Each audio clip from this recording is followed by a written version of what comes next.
front of me, I have green peas, lentils, and I have garbanzo bean.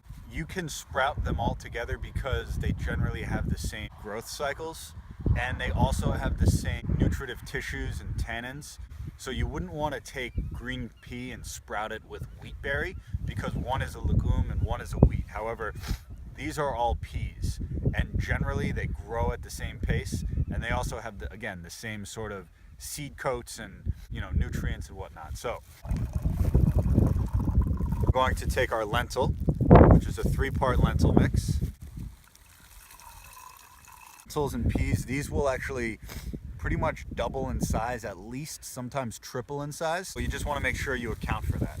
Then we're going to do garbanzo beans, and same thing, rinse once a day. So this will be a pretty cool video because I want to show how the seeds will bulk up and absorb water. I will pay particular attention to how each of these seeds absorb the water. But this is what it'll look like right when you put the seed in the water. And this is what the water looks like. In the next 3 hours, the seed in the water will look dramatically different. Look at how the size of these peas have changed, particularly the garbanzos. They've really expanded. Look at how they absorb that moisture. And the water, now most of it is in the seed. Let's give it another 4 and see how much of this water winds up in these seeds. Here we are, 4 hours later, give or take. The sprouts have filled up that last 3 inches. I filled this up at like that half the size, and they easily have taken up the whole thing. All right, so here we are 72 hours into our green pea, garbanzo, and lentil sprouting video, and we're in front of Iceland's largest waterfall. It's Skugga Falls, right behind me. I don't know how big it is, but it's huge. And what we're gonna do today, though, is do a close-up and analysis pretty much of what our peas look like. So, clearly we have some activity, right? We know that seeds are just in the state of arrested development until you give them moisture and warmth, and then they will sprout. So clearly the pea has shot out its capillary root. Clearly the garbanzo bean is starting to do the same right there. That's not the best example. How about this guy, right? And this exterior coat's breaking down. These are much easier to digest. They don't create any gas. They're delicious. They pop in your mouth. They don't have that hard seed coat. Lentils likewise. Root tails popped out. All of these are sweet and delicious. And this goes to show, in less than 72 hours, you can have a superfood mix that's rich in protein, that's rich in all of these nutrients. And you can eat these raw. You can put them in a soup and grind them in a Vitamix. You could put them in a salad with like mustard, parsley, red wine vinegar. That's also really delicious. That's what we're gonna be eating for lunch. Anyways, while I actually also have you, I just wanted to show you what mature alfalfa looks like. I've been growing this for 6 days, and alfalfa I think is the epitome of a sprout. The taste of a sprout, that's what most people know when they think of sprouts, and they're just delicious. You're gonna rinse them like this. And same thing with our pea mix. You're gonna do the same. You put it at a 30-degree angle, and you tilt upside down. Well, at a 30-degree angle. Because if you go vertically, no water comes out. And that's because there's no airflow into the jar. What we're gonna do is just rinse them up.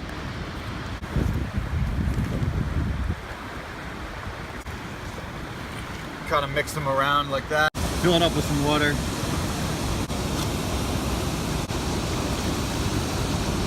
Just like that.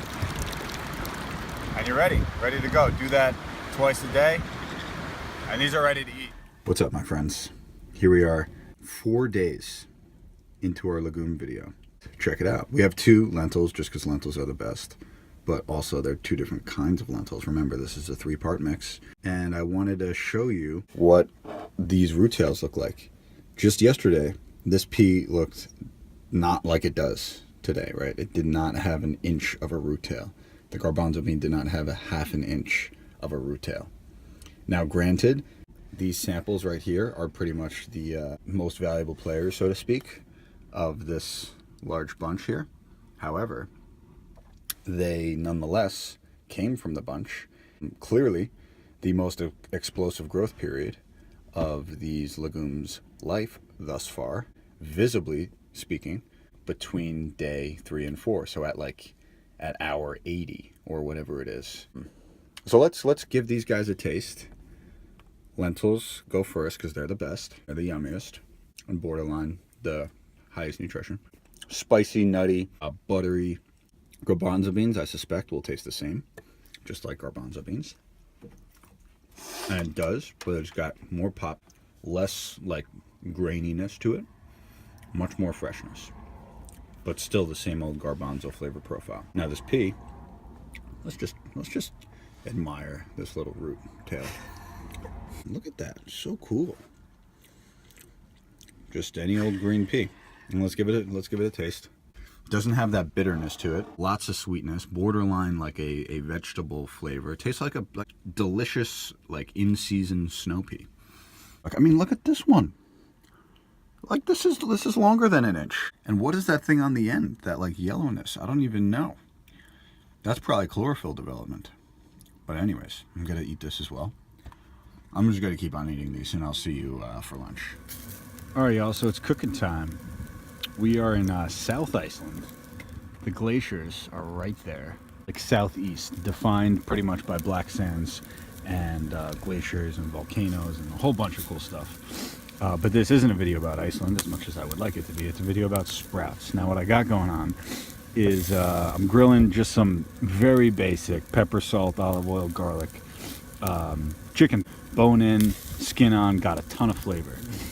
Butternut squash, that's a great way to cook it quickly. Just put it right on the coals. And then I have the sprouts in here just with some bell peppers, some onions, some garlic, simmering at a low heat.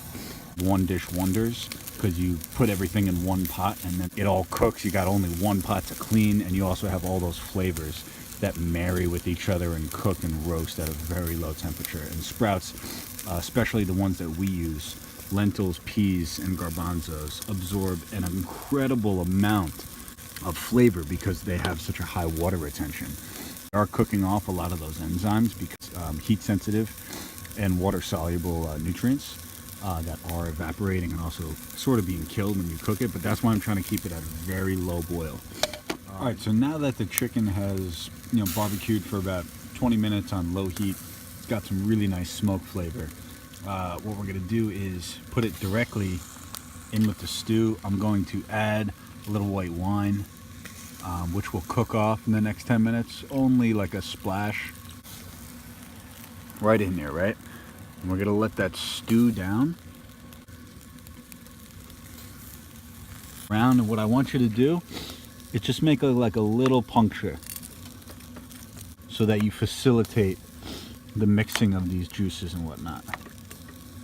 And that, after cooking at low heat for 20 minutes, is going to be our stew.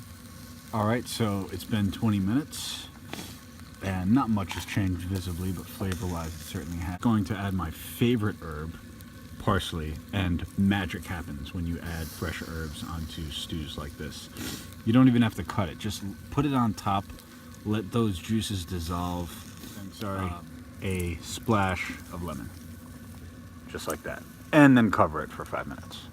All right, so here we are, 7 days into our sprouting video. What I'm about to do is a little stir fry with the sprouts. Now, if we examine them quickly, this is 7 days. So, can anyone tell me what that green is on the lentil, for example? Is the beginnings of chlorophyll development. That is the leaf system, that's the leaf, and that is the sprout. That usually goes into the ground if you were to plant this in soil. Likewise with the garbanzo beans. So this, as you can see the little fuzz, I don't know if you can capture that on video. Those are the root tails that are reaching out for moisture, and then this is the leaf system that would grow into a garbanzo. But one of my favorite ways to make sprouts is in an omelette. What I have going so far is a little carrot and some olive oil. Throw some garlic in there. Mix it around, throw them in there. We want this on like low to medium heat so that things caramelize. Caramelization is the process of the natural sugars in vegetables and fruits coming out, caramelizing, hence caramel. And then we have some zucchini, broccoli, and snow pea. Now you just want to give these like a quick, light, flash saute, they usually say in cooking. Let those go for another second or two. Parsley is my favorite herb. And I like to use the stem in the parsley. The stem is actually usually where a lot of the flavor is.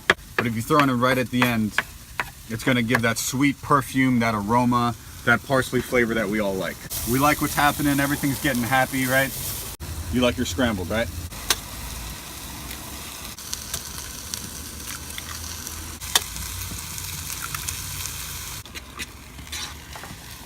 Next, we're just gonna hit it with some lemon. And we're gonna put in our parsley. And that's all she wrote, my friends. Mix that around for another minute and then serve. This, my friends, is the final product. I always like topping things with a little more parsley and some lemon, just because you can put parsley and lemon on a flip-flop and it'll literally make it taste good. We got the avocado on top. Absolutely amazing. What do you think?